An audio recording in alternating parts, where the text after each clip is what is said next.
2 বছর পেরিয়ে গেছে জুলাই গণ অভ্যুত্থানের, কিন্তু এখনো দেশের বিভিন্ন কারাগারে বন্দী রয়েছেন আওয়ামী লীগের 107 জন সাবেক মন্ত্রী, প্রতিমন্ত্রী ও সংসদ সদস্য। প্রশ্ন উঠছে, কেন দীর্ঘ হচ্ছে তাদের কারাজীবন, আর কেনই বা একই ধরনের মামলায় কেউ জামিন পেলেও অনেকেই এখনো মুক্তি পাচ্ছেন না। 2024 সালের 5 আগস্ট আওয়ামী লীগ সরকারের পতনের পর শুরু হয় ব্যাপক গ্রেফতার অভিযান। সাবেক মন্ত্রী, এমপি ছাড়াও পুলিশের শীর্ষ কর্মকর্তা, আমলা, স্পিকার এবং বিচার বিভাগের গুরুত্বপূর্ণ ব্যক্তিদের বিরুদ্ধেও বিভিন্ন মামলা দায়ের হয়। আদালতে চলে গেল। বিশেষ করে জুলাই আন্দোলনে সংগঠিত হত্যাকাণ্ড ও মানবতা বিরোধী অপরাধের অভিযোগগুলো এখন বিচার ব্যবস্থার সবচেয়ে গুরুত্বপূর্ণ ইস্যুগুলোর একটি হয়ে উঠেছে। কারা অধিদপ্তরের তথ্য অনুযায়ী বর্তমানে দেশের বিভিন্ন কারাগারে আওয়ামী লীগের 107 জন সাবেক এমপি, মন্ত্রী ও প্রতিমন্ত্রী বন্দী রয়েছেন। এর মধ্যে 73 জন সাবেক সংসদ সদস্য এবং 34 জন মন্ত্রী ও প্রতিমন্ত্রী। নিরাপত্তাজনিত কারণে তাদের বেশিরভাগকে কেরানীগঞ্জের বিশেষ কারাগারে রাখা হয়েছে। গত 2 বছরে জামিন পেয়ে মুক্ত হতে পেরেছেন মাত্র 11 জন।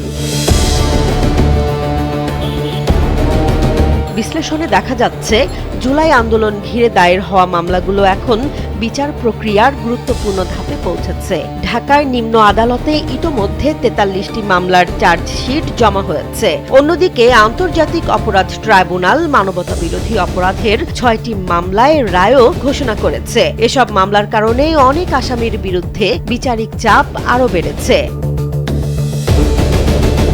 কারাগারে থাকা আলোচিত ব্যক্তিদের মধ্যে রয়েছেন সাবেক আইনমন্ত্রী আনিসুল হক, সাবেক তথ্যমন্ত্রী হাসানুল হক ইনু, সাবেক আইসিটি প্রতিমন্ত্রী জুনায়েদ আহমেদ পলক, সাবেক বাণিজ্য মন্ত্রী টিপু মুন্সি, সাবেক কৃষি মন্ত্রী আব্দুর রাজ্জাক, সাবেক নৌমন্ত্রী শাহজাহান খান সহ আরও অনেক রাজনৈতিক নেতা।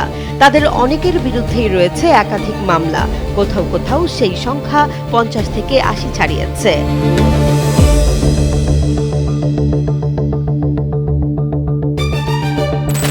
অন্যদিকে সাবের হোসেন চৌধুরী, এম এ মান্নান, শিরিন শারমিন চৌধুরী এবং সেলিনা হায়াত আইভীর মতো কয়েকজনের জামিন পাওয়ার ঘটনা বন্দী নেতাদের মধ্যে আশার সঞ্চার করলেও বাস্তবে অধিকাংশ ক্ষেত্রেই নিম্ন আদালত থেকে জামিন মিলছে না। ফলে অনেক আইনজীবী এখন হাইকোর্টের শরণাপন্ন হচ্ছেন। আওয়ামী লীগ নেতাদের আইনজীবীরা দাবি করছেন, দীর্ঘদিন ধরে বিচার শুরু না হলেও তাদের মক্কেলরা কারাগারে রয়েছেন। তাদের মতে একই ধরনের মামলায় ভিন্ন ভিন্ন সিদ্ধান্ত এবং দীর্ঘ কারাবাস মানবাধিকার প্রশ্নও তৈরি করছে। তবে রাষ্ট্রপক্ষের বক্তব্য সম্পূর্ণ ভিন্ন।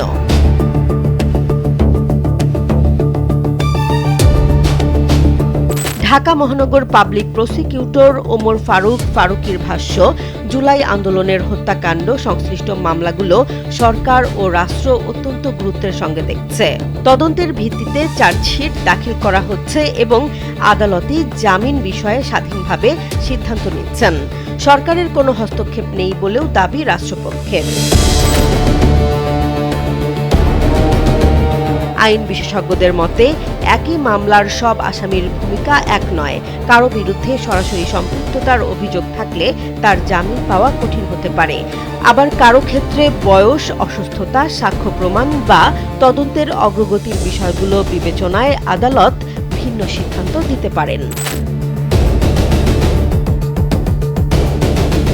সব মিলিয়ে 2 বছর পর এসে স্পষ্ট হচ্ছে, জুলাই আন্দোলন সংশ্লিষ্ট মামলাগুলোই এখন আওয়ামী লীগের সাবেক মন্ত্রী, এমপিদের ভবিষ্যৎ নির্ধারণে সবচেয়ে বড় ভূমিকা রাখছে। চার্জশিট, বিচার এবং ট্রাইব্যুনালের রায় সবকিছু মিলিয়ে তাদের কারাজীবন আরও দীর্ঘ হওয়ার আশঙ্কাই আপাতত বেশি দেখা যাচ্ছে। জেসমিন জাহান, কালবেলা।